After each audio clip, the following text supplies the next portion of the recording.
नमस्कार। हिंदी निधि में आप सभी का स्वागत है। आज का हमारा विषय है हिंदी की प्रसिद्ध कहानी लेखिका उषा प्रियमवदा की कहानी वापसी। आज इसका सारांश हम देखेंगे। इस कहानी के सारांश को जानने से पहले हम उषा प्रियमवदा के विषय में जानकारी ले लेते हैं। हिंदी की महिला कथाकारों में विशिष्ट स्थान रखने वाली उषा प्रियमवदा का जन्म 24 दिसंबर 1930 में कानपुर में हुआ था। उन्होंने इलाहाबाद विश्वविद्यालय से अंग्रेजी साहित्य में पीएचडी की थी। इसके पश्चात दिल्ली के श्री राम कॉलेज में तथा इलाहाबाद विश्वविद्यालय में अध्यापन करने के बाद 1961-62 में इंडियन विश्वविद्यालय ब्लूमिंगटन अमेरिका में तुलनात्मक साहित्य में 2 वर्ष तक पोस्ट डॉक्टरल अध्ययन किया। उषा जी को 1977 में full professor of Indian literature सम्मान से सम्मानित भी किया गया। उषा प्रियमवदा जी को साहित्यिक संस्कार उनके परिवार से ही मिले। उनके पिता की मृत्यु उनके बचपन में ही हो गई थी। उन्होंने विघटित होती भारतीय संस्कृति को परखा और साथ ही विदेश में रहते हुए पाश्चात्य संस्कृति को और प्रवासी भारतीय जीवन की जटिलताओं को समझा और इस सब ने मिलकर उषा जी को एक ऐसा विलक्षण व्यक्तित्व प्रदान किया जिसने उन्हें अन्य साहित्यकारों से अलग खड़ा कर दिया। उषा जी का हिंदी तथा अंग्रेजी दोनों ही भाषाओं में समान अधिकार रहा है। हिंदी में उन्होंने कथा साहित्य रचा और अंग्रेजी उनके साहित्यिक लेखों का माध्यम है। उन्होंने मीराबाई तथा सूरदास के पदों का तथा आधुनिक हिंदी कहानियों का अंग्रेजी में अनुवाद भी किया और भारतीय साहित्य, लोक कथाओं, भक्तिकालीन साहित्य आदि पर अंग्रेजी में समीक्षात्मक लेख भी उन्होंने लिखे। अपनी कहानियों में उषा जी ने पारिवारिक, सामाजिक, आर्थिक चेतना के विविध रूपों को आज के परिप्रेक्ष्य में परखा है। उनकी कहानी वापसी नई कहानी के शुरुआती दौर में प्रकाशित हुई और हिंदी कहानी जगत में चर्चा का विषय बन गई, क्योंकि इस कहानी में उषा प्रियमवदा जी ने आज के जीवन की बदलती परिस्थितियों में बदलती वास्तविकता का रचनात्मक साक्षात्कार प्रस्तुत किया है। वापसी कहानी मानवीय मूल्यहीनता को दर्शाती एक ऐसे मध्यवर्गीय परिवार की कहानी है जिसमें परिवार के सभी सदस्य अपने स्वार्थ और निजता के बोध में आपसी रिश्तों को संवेदनाओं के आधार पर नहीं बल्कि उपयोगिता के आधार पर तय करते हैं। इस कहानी के मुख्य पात्र हैं गजाधर बाबू, जो कि 35 वर्ष तक रेलवे विभाग में स्टेशन मास्टर की नौकरी करके रिटायर हुए थे। रिटायरमेंट के पश्चात अपने परिवार के साथ रहने के सुख की कल्पना में गजाधर बाबू बहुत उत्साहित थे। कहानी इस प्रकार से आरंभ होती है। गजाधर बाबू ने कमरे में जमे सामान पर एक नज़र दौड़ाई। 2 बक्स, डोलची, बाल्टी। यह डिब्बा कैसा है गणेशी? उन्होंने पूछा। गणेशी बिस्तर बांधता हुआ कुछ गर्व, कुछ दुख, कुछ लज्जा से बोला, घरवाली ने साथ को कुछ बेसन के लड्डू रख दिए हैं। कहा बाबूजी को पसंद थे, अब कहाँ हम गरीब लोग आपकी कुछ खातिर कर पाएंगे। घर जाने की खुशी में गजाधर बाबू ने एक विषाद का अनुभव किया, जैसे एक परिचित, स्नेह, आदरमय, सहज संसार से उसका नाता टूट रहा था। गणेशी कहता है, कभी कभी हम लोगों की भी खबर लेते रहिएगा। गजाधर बाबू गणेशी से कहते हैं, कभी कुछ जरूरत हो तो लिखना गणेशी, इस अगहन तक बिटिया की शादी कर दो। गणेशी ने अंगोछे के छोर से आंखें पोंछी और बोला, अब आप लोग सहारा न देंगे तो कौन देगा? आप यहाँ रहते तो शादी में कुछ हौसला रहता। गजाधर बाबू चलने को तैयार बैठे थे। रेलवे क्वार्टर का वह कमरा जिसमें उन्होंने इतने वर्ष बिताए थे, उनका सामान हट जाने से कुरूप और भद्दा लग रहा था। आंगन में रोपे पौधे भी जान पहचान के लोग ले गए थे। वहाँ जगह जगह मिट्टी बिखरी हुई थी, पर पत्नी बाल बच्चों के साथ रहने की कल्पना में यह बिछोह एक दुर्बल लहर की तरह उठकर विलीन हो गए। गजाधर बाबू खुश थे, बहुत खुश। 35 साल की नौकरी के बाद वह रिटायर होकर घर जा रहे थे। इन वर्षों में अधिकांश समय उन्होंने अकेले रहकर ही काटा था।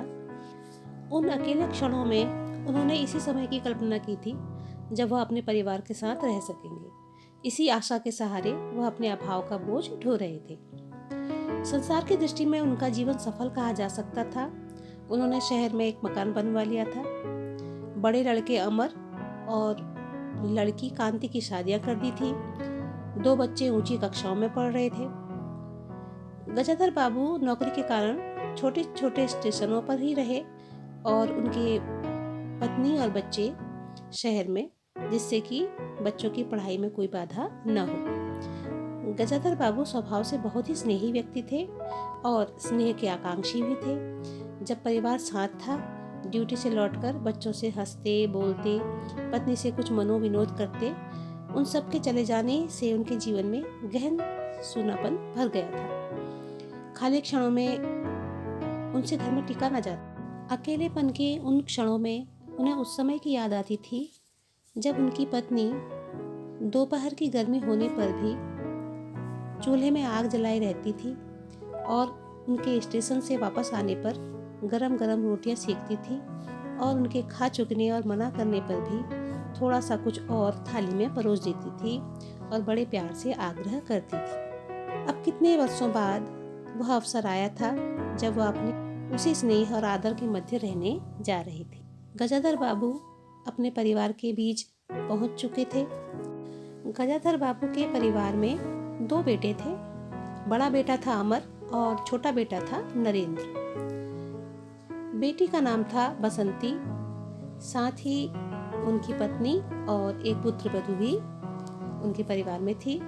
गजाधर बाबू ने बड़ी ही मेहनत से अपने परिवार के लिए घर बनाया था कि रिटायरमेंट के बाद वे आराम से अपने घर में रहेंगे, किंतु उस मकान में उनके लिए कोई स्थान बचा नहीं था, इसलिए उनकी चारपाई बैठक में लगा दी गई। गजाधर बाबू उस बैठक में पड़े पड़े कभी कभी अनायास ही इस अस्थायित्व का अनुभव करने लगते।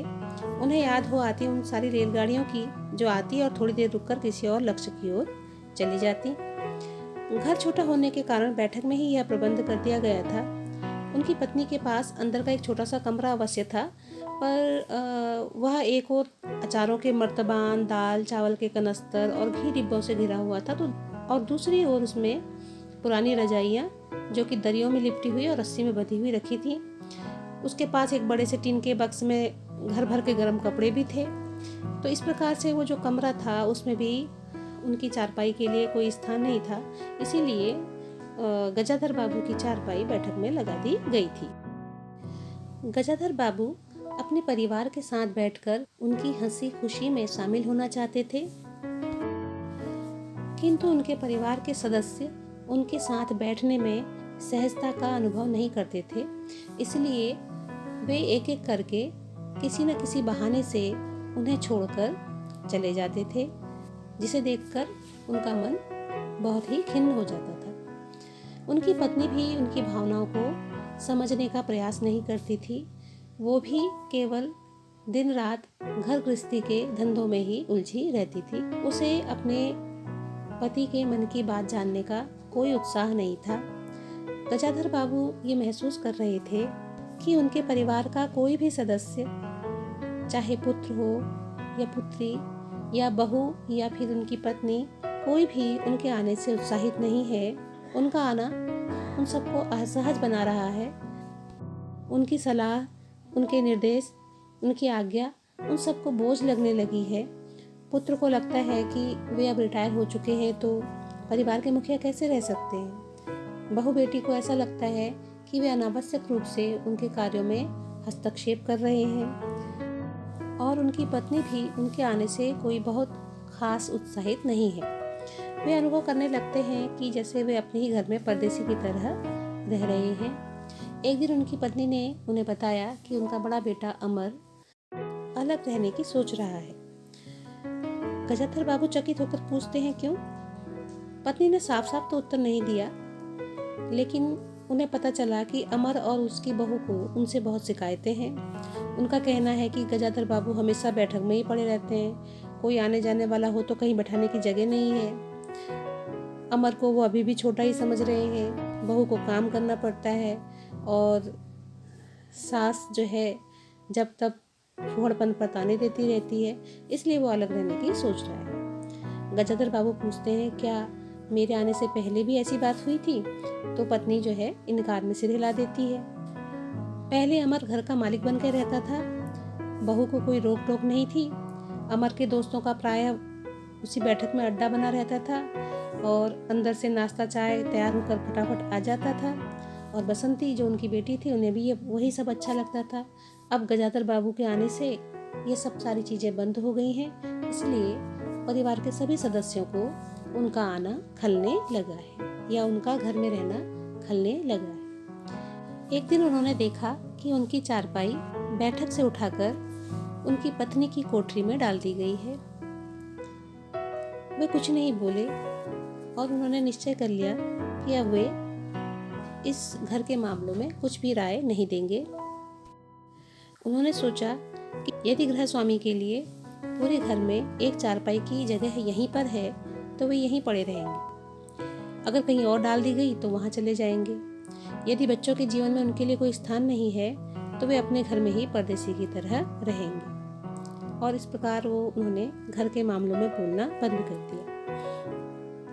उनकी पत्नी भी उन्हें जब तक रोकती रहती थी, टोकती रहती थी, यही कहती थी कि आप बच्चों के बीच में न पड़िए, बच्चे बड़े हो गए हैं, हमारा जो कर्तव्य था कर रहे हैं, पढ़ा रहे हैं, शादी कर देंगे, इसलिए आप उनके मामलों में ज़्यादा न बोला करें।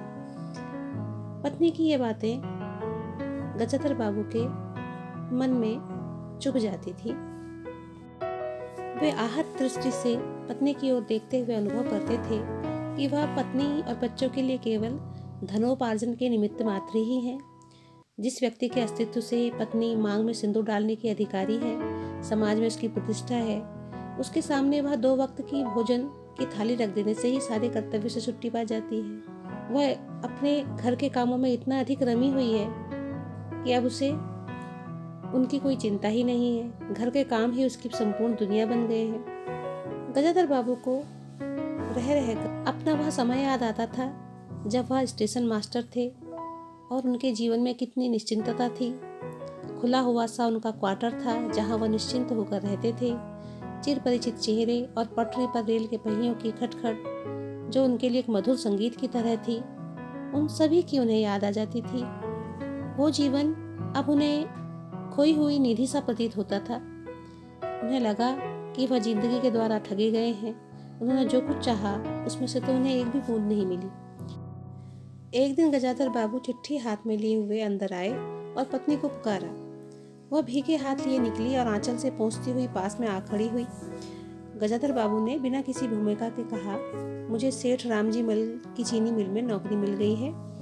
खाली बैठे रहने से तो 4 पैसे घर में आए, यही अच्छा है।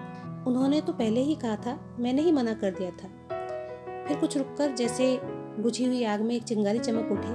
उन्होंने धीमे स्वर में कहा, मैंने सोचा था कि बरसों तुम सबसे अलग रहने के बाद अवकाश पाकर परिवार के साथ रहूंगा। खैर परसों जाना है, तुम भी चलोगी? मैं? पत्नी ने सक पका कर कहा, मैं चलूंगी तो यहाँ क्या होगा? इतनी बड़ी गृहस्थी, फिर सयानी लड़की। बात बीच में काटकर गजाधर बाबू ने हताश स्वर में कहा, ठीक है तुम यहीं रहो, मैंने तो ऐसे ही कहा था, और गहरे मौन में डूब गए। नरेंद्र जो उनका छोटा बेटा था, उसने बड़ी तत्परता से अपने पिता का बिस्तर बांधा और रिक्शा बुला लाया। गजाधर बाबू का टीन का बक्सा और पतला सा बिस्तर उस पर रख दिया गया। नाश्ते के लिए लड्डू और मठरी की डलिया हाथ में लिए गजाधर बाबू रिक्शे पर बैठ गए। एक दृष्टि उन्होंने अपने परिवार पर डाली, फिर दूसरी ओर देखने लगे और रिक्शा चल पड़ा। उनके जाने के बाद सब घर के अंदर लौट आए। बहू ने अमर से पूछा, सिनेमा ले चलिएगा ना? बसंती ने उछलकर कहा, भैया हमें भी। गजाधर बाबू की पत्नी सीधे चौकी में चली गई। बची हुई मठरियों को कटोरदान में रखकर अपने कमरे में लाई और कनस्तरों के पास रख दिया। फिर बाहर आकर कहने लगी, अरे नरेंद्र, बाबूजी की चारपाई कमरे से निकाल दे, उसमें चलने तक की जगह नहीं है। और यहीं पर यह कहानी समाप्त हो जाती है। इस कहानी में लेखिका ने मानवीय व्यवस्था का करुण चित्रण किया है। यह कहानी आधुनिक मध्यवर्गीय परिवारों में संवेदनाओं के विघटन को दर्शाती है। गजाधर बाबू बदले हुए परिवेश में अपने आप को शामिल नहीं कर पाते हैं, जिस अकेलेपन को वे दूर करना चाहते थे, उसी को अपनाने की व्यवस्था में वे नौकरी करने के लिए घर से निकल पड़ते हैं। यह कहानी हमें यह सोचने पर मजबूर करती है कि क्या हमारे समाज में मानवीय संवेदनाएं इतनी समाप्त हो गई हैं कि हम उस व्यक्ति को वह सम्मान भी नहीं देना चाहते जिसका वो वास्तव में अधिकारी है। मैं आशा करती हूँ कि इस वीडियो से वापसी कहानी का सारांश समझने में आप सभी को मदद मिलेगी। वीडियो को अंत तक देखने के लिए धन्यवाद।